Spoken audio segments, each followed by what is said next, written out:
ፍቅርህን አስቤ አነባለሁ። መቃባ ከንልማ ከነፉረ ቁልቁሉ ዋቀዮ tokkoon አሚን። maatii waaqayyoon kan jaalatan waaqayyoon kan isin jaalatu ijoolleen haadha keenyaa dubroo maariyaam maqaa gooftaa keenyaa Yesuus Kiristoositiin nagaan isiniin jedhaa. akkam jirtu akkam yoo nageessanii amiin. waaqayyoon abbaan jaalalaa abbaan dhiifamaa kaballeessaa keenyaa akka cubbuu keenyaa ilaalee osoo nutti dheekkamin akka dhiifamaa fi akka jaalala isaatti yeroo kanaan kan nu ga'e maqaan isaa kan ulfaate nuuf haa ta'u. ergamoonni waaqayyoo eegumsa isaaniitiin nurraa fagaannetii kennaa waaqayyoo isaanii kenneen ulfinni isaaniif haa ta'u. maatiiwwan waaqayyoo karaa kanaan guyyaa har'aatirraa eegallee waa'ee amantaa keenyaa wajjin ilaallaa jechuudha. namoonni baay'een karaa peejitiin, karaa feesbuukitiin, teelegiraamiitiin wantoota adda addaa waggoota gara 10 oliitiif waa'ee amantaa ortodoks tawaahidoo ilaallaa turree jirra. amantaan ortodoksii maalidha? maal barsiifti? barumsi ishee maalidha? bu'uurri ishee maalidha? wantoota jedhu wantoota baay'ee wajjin ilaallaa akka turree hin beektu. har'a immoo akka eeyyama waaqayyootitti waaqayyoon akka nuufi eeyyameetini waa'ee amantaa erga ilaalleen booda waa'ee fayyinaa irratti xiyyeeffanna. dubbii fayyinaa dubbii ijooti. namni tokko yoom fayyinee amantaa keessa jiraachuun isaaf bu'aan qabuuf jechuudha. kanaaf fayyinni barbaachisaadha jechuudha. fayyinni bu'uura waan hundaati jechuudha. gooftaan keenya Yesuus Kiristoosis maaliif kara biyya lafaa kana akka inni dhufe wajjin maal goona ilaallaa jechuudha. kanaaf obboleewwan koo karaa yuutuubii kanaatiin yeroo hunda gaafii qabdan wajjin ilaallaa jechuudha. teelegiraamiidhaanis warroonni kana qunnamuu barbaadan liinkii isaa isa kana jalatti asiniif kaa isa tuxxanii gaafii dhiyeessuu dandeessu jechuudha. gaafiin karaa hundaanuu ka'uu danda'a. amantiiwwan adda addaa amantaa ortodoks tawaahidoo irratti gaafii isaan kaasan karaa barreeffamaatiin haa ta'u karaa yuutuubii kanaan deebii argataa jechuudha. kanaaf dursinee waa'ee amantaa ilaaluu qabna jechuudha. amantaa kam keessa yoo jiraannedha fayyina argachuu kan dandeenyu. namoonni immoo amantaa kana keessa jiraatan hundi isaaniitu iyyuu fayyuu ni danda'u. fayyuudhaaf immoo maaltu barbaachisa? masfartiiwwan yookiin wantoonni nu guutuu qabnu maalidha waan jedhu sani wajjin ilaallaa jechuudha. kanaaf obboleewwan koo subscribe gochuu, like gochuu hin dagatinaa jechuudha. kun yaada amantaa keenya keessa jiru wantan baradhe, wantan abboota koo jala taa'ee argadhe isinitti himaa jechuudha. warroonni amantii biroo keessa jirtanis ani wantan isinitti dubbachaa jiru kun ofii kiyyaaf yookiin ani falsafa kootiin beekumsa kootiin wantan haasa'aa jiru miti obboleewwan koo. wanta kitaaba qulqulluu irra jiru waan ragaa ta'e bicha wajjin haasofna jechuudha. kanaaf isinis dhaggeeffachuu ni dandeessu jechuudha. bakka isiniin galle yoo jiraate immoo gaafii gaafachuu dandeessu jechuudha. kanaaf obboleewwan koo duraan dursee yeroo ammaa kana jibbiinsi adda addaa sanyummaadhaan, sabummaadhaan, wal qoqqooduun keenya gatii akka nu kafalchiifne. Karaa Feesbuukiitiin isaa ta'u, peejiitii wantoota kana hedduun barreessaa jira. Wantan narraa eegamu tokko nambaa gara kootii. Ibidda harka koo jira. Ibidda harka koo jiru kan akka nan gubne nama biraatti an kenna. Maal jechuu kiyyaa? Sagalee Waaqayyoo baradheen jira. Sagalee Waaqayyoo baradhe kan ammoo dhaloota dhufuuf maal gochuun qaba? Dabarsuun qaba jechuudha. Kanaaf yaa obboleewwan koo ilaalcha keessa jijjiirannee Waaqayyo wajjin akka jiraannuuf, ergamoota wajjin akka jiraannuuf sammuun keenya jijjiiramuu qaba jechuudha. Ilaalchi keenya jijjiiramuu qaba jechuudha. Wanta Waaqayyoon hin jaalanne irraa fagaachuu qabna jechuudha. Wal qoqqooduun hin barbaachisu. Namni nu haa jibbu, nuti jibbuu hin qabnu. Abeeliif Qaayil fudhachuu dandeessu. Abeel Qaayiliin hin jibbine. Waan gaarii godheefi oolmaa gaarii ooleefi Qaayiltu Abeel jibbe malee. Garuu har'a maqaan Abeel akka gaariitti dhaamaa jechuudha. Maqaan Qaayil immoo akka gadeetti dhaamaa jechuudha. Kanaaf haa obboleewwan koo waan gadhee akka raawwanne. Waan gadhee irraa haa fagaannu. Sagalee Waaqayyoo immoo wajjin haa barannu. Mootummaa Waaqayyoo dhaaluudhaaf immoo walaa qarqaaru, walaa jajjabeessinu. Akka inaaffaa walitti hin taane adaraa ani maqaa Waaqayyootiin isinan gaafadha jechuudha. Kanaaf wantoota kanarraa fagaannee waa'ee amantaa keenya, waa'ee fayyinaa wajjin ilaallaa jechuudha. Kan akkasirratti naaf qabattanan barbaada. Sanyummaarraa haa fagaannu.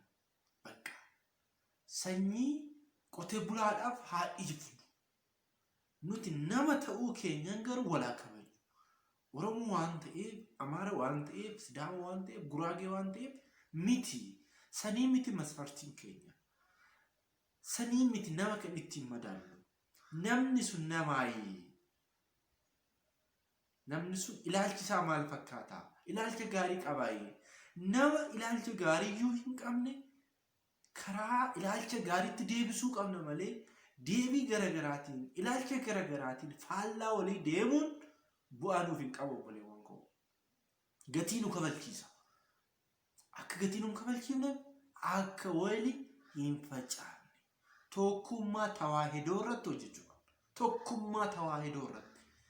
Namni tokkummaa tawaahidoo irratti hin hojjenne inni dhuguma hubannoo amantaan qabu jechuudha. Hubannoo amantaan qabu. Kanaaf obboleewwan koo jibbisa irraa facaafne fagaannee tokkummaadhaan wal qarqaarree wajjin haa deemnu. Kanaaf ergaa kana hundi keessan walii akka dabarsitan barbaada jechuudha. Hedduu wanti nama sodaachisu wantoonni uumamaa jira waan jiraniif jechuudha. Eshi amma wanti goonu waa'ee fayyinaa osoo ilaaliniin dura waa'ee amantaa haa ilaallu. Amantaan maalidha? Amantiin immoo maalidha? ወይም ሃይማኖትና እምነት ተየሩሳሌም ወሉ አርካዳ ዋንት ኢሰሰን አዳኒ ኤርገባብኔን ቦደቲ ዋይ ፈይናሞ ኩታ ኢታኑት አልጎና ወጂን ኢላለ ጀቹን አማብ ገሩ አከስርት ሁበኑፍ አመንታ ማል ጅኒ አጀልቀም አመንታ ማል አመንታን ዋቀዩ ኤኙማ ኢሳ ጣለናማፍ kan ibse kan mul'atte ay maal jechuudha amantaan waaqayyo eenyummaa isaa dhala namaaf kan ibse kan mul'atte maaliin amantaan waaqayyoon amalummaa isaa kan hin mul'annee fi sammuun ergamoota akkasumas sammuun dhala namaa qoratee bira ga'uu kan hin dandeenyedha. Kun amala waaqayyooti.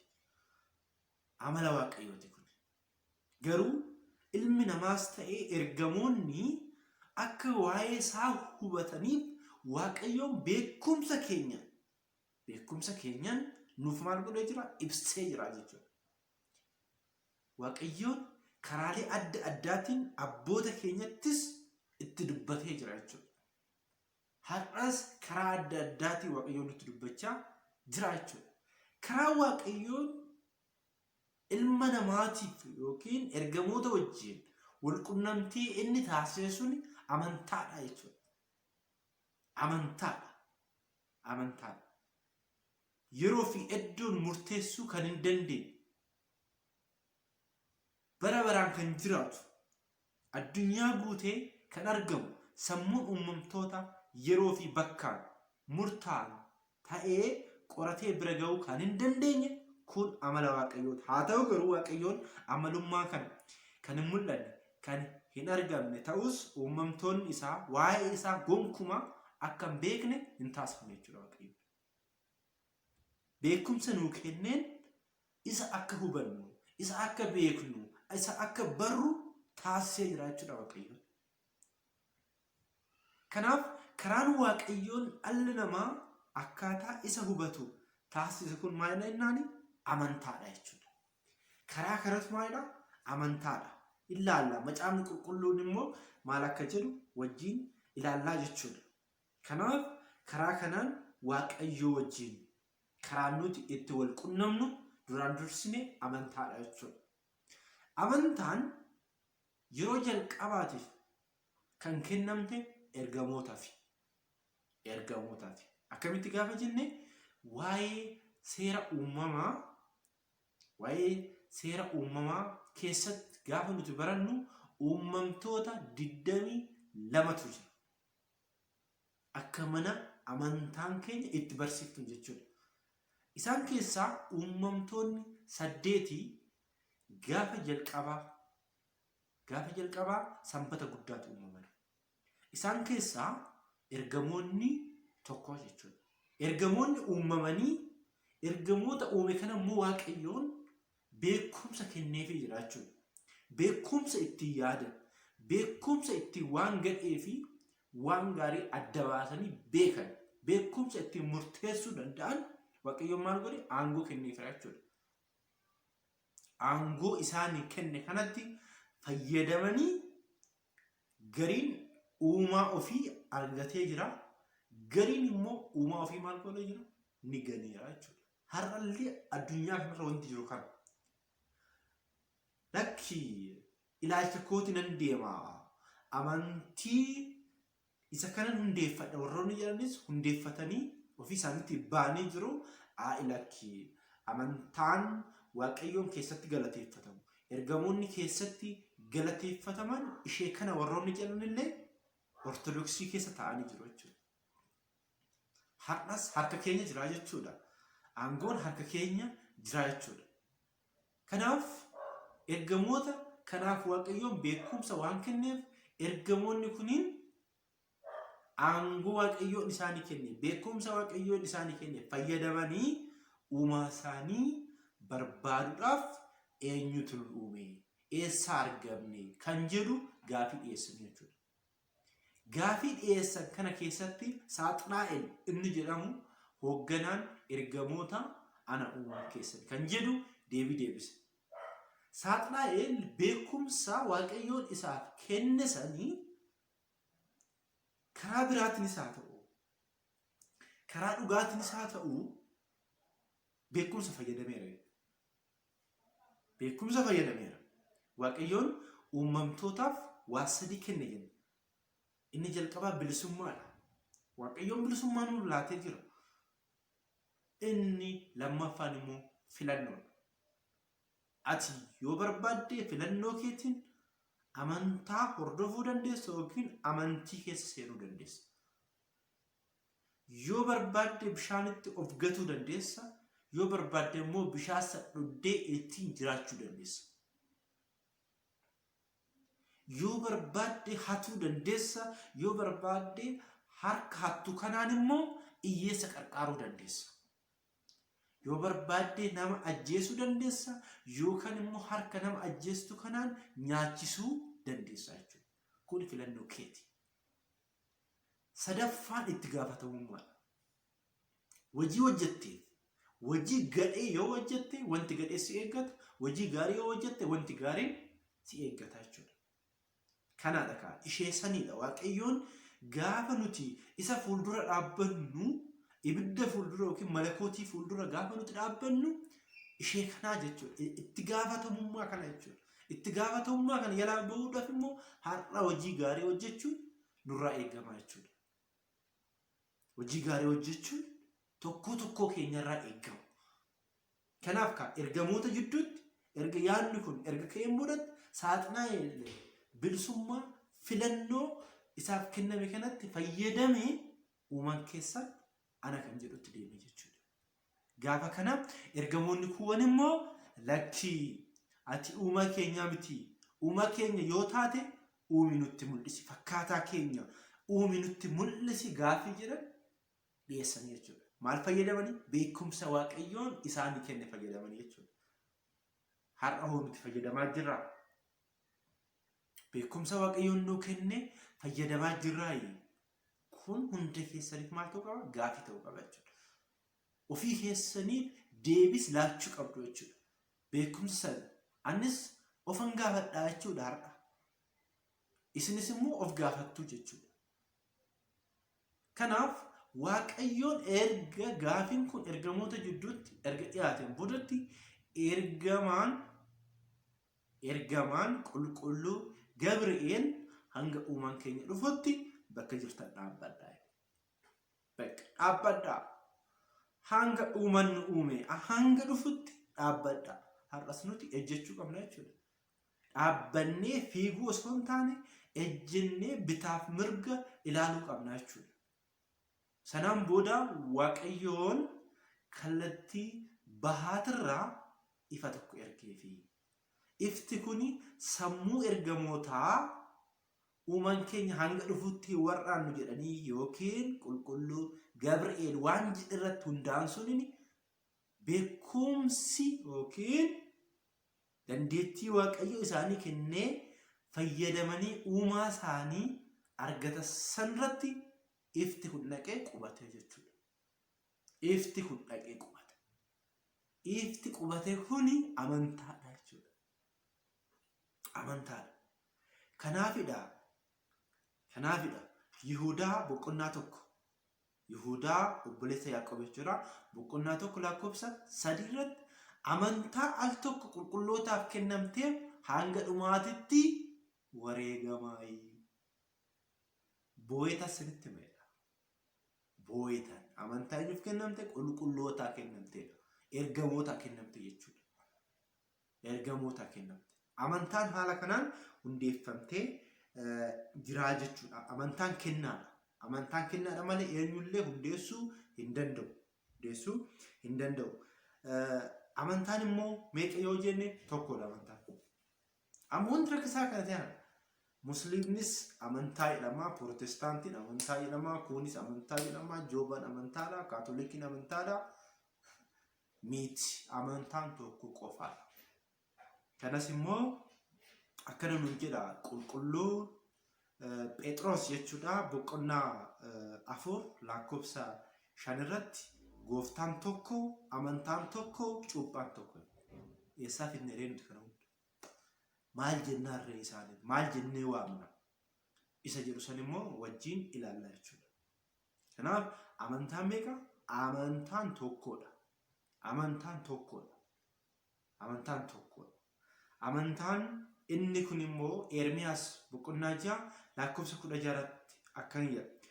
Daandiirra dhaabbadhaa, qalbeeffadhaa, daandiin ishee duraa gaafadhaa nun jedha. Bartanii? Daandiirra maal godhaa? Dhaabbadhaa. Daandiin ishee duraa kam akka taate immoo maal godhaa? Gaafadhaa. Har'a nuun jechaa jira. Qulqulluun Ermiyaas kan kaakuu moofaa keessatti dubbate har'a nuufii jechuudha.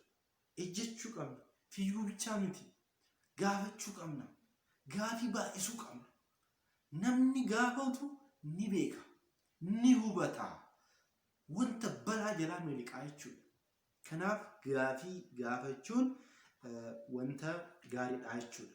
Kanaafidha kaa qulqulluun Phaawulos daandii dhaabbadhaa ishee jettu kana fuudhee maal jedhare amantaan tokko gooftaan tokko cuuphaan tokko jedhee nuuf kaa'ee jechuudha. Amantaa qulqullootaaf yeroo tokko kennamteef amantaa qulqullootaaf yeroo tokko kennamteef akka qabsooftan isin gorsee isin barsiisuuf dirqama natti ta'ee jira. Yihudaa boqonnaa tokko lakkoofsa 3 irratti jechuudha. Kanaaf amantaan tokko akka ta'e hubachuu qabdu jechuudha. Hundi keessaniyyuu amantaan tokkodha. Amantaan tokkoon kun immoo karaa ergamootaatiin karaa eenyutti dhufte? Addaamitti dhufte jechuudha. Addaam irraa immoo ijoollee isaatitti dhufte Abrahaam, Isaaq, Yaaqoob. Yaaqoob immoo ijoollee 12 qaban haala saniin hin dhufee amantaan sun jechuudha. Amantaan sun karaa kanaan amantaan sun amantaan dhugaa amantaan waaqayyoon kennamte suni jechuudha. Amantaan kun amantaa Aabeliiti. Amantaan kun amantaa Henookiti. Amantaan kun amantaa Abrahaam. Amantaan kun amantaa Noe. Amantaan kun amantaa Musee. Amantaan kun amantaa qulqulloota nuti arginu jechuudha. Hariiroon nuti qulqulloota wajjin qabnu amantaa kana keessa yoo jiraannedha jechuudha. Kaakuu moofaa keessattis kaakuu haaraa keessatti jechuudha. Hariiroon keenya isa kanaan akka ta'e beekuu qabna jechuudha. Amantaan kun erga amantaan kennaadha jennee amantaan kunoo maqaan isaa eenyudha? Amantaan rakkisaa ta'e kanaadha. Fakkeenyaaf koo maqaan Andu'aalam yoo ta'e namni ana fakkaatu kan biraas Andu'aalam hin jira jechuudha. Andu'aalamii kana Andu'aalam ana ilma lataa Andu'aalam ilma lataa isan barbaada yoo jedhe namni duraan dursee ana eenyummaa koo eessan akka jiraadhu na baruu qaba jechuudha. Yoo kana hin beekne maqaan bichaan wal fakkaateedhaaf deemuu qabu jechuudha. Deemuu qabu. Kanaaf hundi keenya waan kana hubachuu qabna jechuudha. Amantaan kaakuu moofaa keessatti amantaa waaqa tokkoo jedhamee beekama. Amantaa waaqa tokkoo jedhameeti beekamaa jechuudha. Gooftaan keenya Iyesuus Kiristoos dhala namaa fayyisuudhaaf haadha keenya dubroo Maariyaam irraa erga dhalateen booda ilma namaa addunyaa kanarratti barsiisee fakkeenya ta'ee fi addunyaa tanas eebbisee dhiiga isaatiin erga nuu biteen boodatti qaraanii warra oolee du'ee erga du'a moo'ee erga ka'een boodatti duuka bu'ootaaf immoo hafuura qulqulluu ergee fi afaan 72 erga isaan iccitii kana kennee fi booda duuka bu'oonni addunyaa kanarra faca'an. Yihuudaa, Yerusaalem, addunyaa kana waliin ga'anii jechuudha. Yeroo kana warroonni immoo Iyesuus Kiristoos warroonni fannisan warroonni waaqummaa isaa hin amanne garuu nuti ijoollee Abrahaam ofiin jedhan saduqoon fariisonni jechuudha. Waa'ee duuka bu'ootaa ni beeku eenyu akka barsiisan. Kanaaf qulqulluun Phaawulos nuti isa fannifame maal goona waaqeffannaa jedha. Isa fannifame waaqeffanna dhugaadha har'allee nuti sanidha. Kanaaf kan nuti fannoo kana hidhannu waan biraatii miti. Isa fannifame san waaqeffannaadha. Isatu nu fayyiseedha. Isatu nu jiraachiseedha. Isatu bilisa nu baaseedha. Maqaa isaatiif galanni haa ta'uuti. Kanaaf biyya Anxookiyaa jedhamtutti yeroo jalqabaatiif ilaa kiristaanota jedhanii gaafa isaan kiristaanotatti harka qabanii arrabsoodhaaf haa ta'u gaafa isaan fayyadamanii nuuf immoo maqaa jireenya nuuf ta'e kiristaana kan jedhamu jechuudha. Kanaaf yeroo jalqabaatiif duuka bu'oonni Anxookiyaatti kiristaana jedhaman jechuudha. Kiristaana jedhaman. Kiristaana keessaa immoo ammas namni maqaan isaa Aariyoos jedhamu bara 325tti gooftaan keenya Iyesuus Kiristoos galanni isaaf haa ta'uuti inni ilaalcha foonii isaatiin ka'ee ilmi yookiin Kiristoos waaqaa miti jedhe. Nuuf garuu waaqadha. Nuuf garuu gooftaadha. Nuuf garuu uumaa keenyadha. Inni garuu ilaalcha biraati. Ilaalcha kanaa waan ka'eef abboonni walitti qabamanii ilaalcha kana sirreessuudhaaf yaalanis waan dideef maqaa ortodoks kan jedhamu jecha Greek irraa ortodoks kan jedhamu moggaasanii jechuudha. Ortodoks jechuun karaa sirrii, karaa qajeelaa, amantaa dhugaa jechuudha. Isaan waa'ee amantaa ragaa ba'uudhaaf jecha amantaan dhugaa ishee kana jechuudhaaf ortodoksii jedhanii jechuudha. Kanaaf ortodoksii jechuun amantaa dhugaa, amantaa sirrii jechuudha. Inni biraa immoo tawaahidoodha. Inni kunis namichi Nisroos jedhamu iccitii faallessu fidee waan dhufeef abboonni lakki Kiristoos dhala namaa kan foon namaa kan dhuffate karaa iccitii tawaahidootiin jechuudhaaf kan agarsiisan. Tawaahidoo jechuun waaqni nama ta'e namni immoo waaqa ta'e jechuudha. Waa'ee iccitii foon uffachuu Kiristoos kan keessatti barannu jechuudha. Waa'ee iccitii gooftaa keenya, waa'ee iccitii malakootii kan keessatti hubannu jechuudha. Tawaahidoo. Kanaaf ortodoksiin amantaa dhugaa yoo ibsitu, tawaahidoon immoo foon uffachuu ilma waaqayyoo ibsite jechuudha. Kanaaf boonuu qabna jechuudha. Kanatti boonuu qabna. Kanatti boonuudhaaf immoo duraan dursinee beekuu qabna jechuudha. Duraan dursinee hubachuu qabna jechuudha. Duraan dursinee waa'ee amantaa keenya beekuudhaaf fedhii qabaachuu qabna jechuudha. Yoo kanan taane rakkisaadha jechuudha. Kanaaf amantaan keenya maal jedhama jechuudha? Ortodoks tawaahidoo jedhama jechuudha. Kanaaf amantaan keessan eenyu gaafa isin jiran ortodoks tawaahidoodha jettuun jechuudha. Ortodoks tawaahidoodha isa jedhuun hubattu jechuudha. Kanaaf waa'ee amantaan tokko akka ta'e hubachuu qabdu. Amantaan kennaa akka ta'e hubachuu qabdu. Amantaan kaakuu moofaa keessatti amantaa Abrahaam, Isaaq, Yaaqoob jennu suni kaakuu haarawaa keessatti immoo gooftaan keenya Kiristoos erga dhalatee erga bilisa nu baaseen boodatti kiristaana jedhamnee Kiristaan erga jedhamneen boodatti immoo bara 325tti ortodoksii jedhamne, bara 431tti immoo maal jedhamne? Tawaahidoon itti dabalame ortodoks tawaahidoo jedhamne jechuudha. Kanaaf amantaan keenya maalidha? Ortodoks tawaahidoodha malee ortodoksii bichaan miti. Ortodoksii bichaan miti. Maaliif ortodoksii warroonni ofiin jedhani baay'eetu jiru. Kan amantaa ishee dhugaa kanaan moggaafatanii warroonni fiigan jechuudha. Fakkeenya isiniif haa kaasu.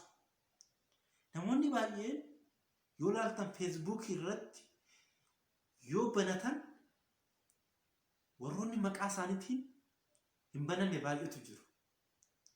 Fakkeenyaaf maqaa warroota siyaasaatiin, maqaa warroota abbaa amantaatiin, warroota bebeekamoo ta'een banatu. Maaliidhaaf? Laayikii akka argataniif, koomentiin isaanii akka jiru. Kana jechuudha. Kanaaf amantaa ortodoksii jedhamtutti illee amantaa dhugaa waan taateef maqaa kana warroonni barbaadan baay'eetu jira jechuudha. Har'a nuti kiristaanaa, nuti kiristaana warroonni ofiin jedhan baay'eetu jiru. Kanaaf of eeggannoo gochuu qabna jechuudha. Kanaaf obboleewwan koo waa'ee amantaa har'a maal goona jirra? Ilaallee jirra. Bakka amantaa ilaallee jirra. Kutaa itti aanutti immoo waa'ee amantii erga ilaalleen boodatti kutaa sadaffaa keessatti immoo utubaa amantaa akkuma hubattaniif jechuudha. Hubannoodhaaf qofa, hubannoodhaaf bicha isinii akka ta'uuf haayilaayitii jechuudha. Isinii erga kenneen boodatti immoo kutaa arfaffaa irratti waa'ee fayyinnaatti seenna jechuudha. osoo waa'ee kanaan beekin dhandhee waa'ee fayyinaa keessa yoo seenne waan rakkisaa waan ta'uuf namoonni hubannoo qabnu jiraachuu dandeenya. Hubannoo immoo kan hin qabne jiraachuu waan dandeenyuuf adeemsa kanaan yoo deemne gaarii natti fakkaata jechuudha. Kanaaf amantaan tokkodha. Amantaan tokkichi sun immoo ortodoks tawaahidoo akka ta'e hubachuu qabdu jechuudha. Obboleewwan keenya karaa adda addaatiin wal qarqaaruu ni dandeenya. Karaa hundaanuu keessattuyyuu warroota faarfannaa baasan, kaasittii adda addaa baasan haa qarqaaru. Deemnee immoo warroota yuutuubii illee warroota banatan keessattuyyuu amala wal qarqaarsaa nuti hin qabnu. Amala kana sirreessuu qabna. Walaa qarqaaru bakka. Nama tokko itti laayikii yoo gooteef seenteef yuutuubii isaa keessatti laayikii yoo gooteef isaaf waan tokko qarqaaruu danda'a jechuudha.